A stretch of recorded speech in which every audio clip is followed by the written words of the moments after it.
Magandang buhay mga dap, lalo na sa mga oragon dyan. Ngayon nga po ay papakita ko sa inyo ang aking super or intense abdominal home workout. Pero bago ang lahat,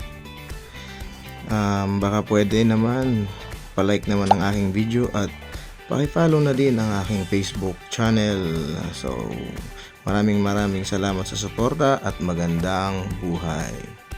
So yan po ay makikita nyo, ang first workout na yan ay tinatawag na standing ab wheel rollout. So napakaganda po ng exercise na yan dahil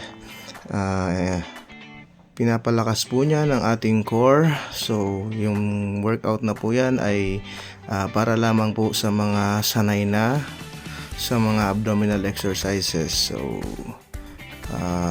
hindi ko po nire-recommend ang workout na yan para sa mga beginner dahil sobrang napakahirap po ng abdominal exercise na yan. So pangalawa naman po, kung makikita nyo po, yan ang tinatawag na kneeling ab wheel rollout. So dyan naman po ay nakaluhod naman po tayo.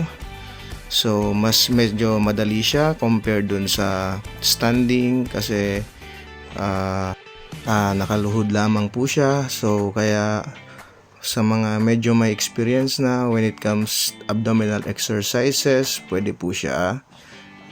So kahit mga 10 lang muna or 5 lang, so magandang panama na po yan sa ating core.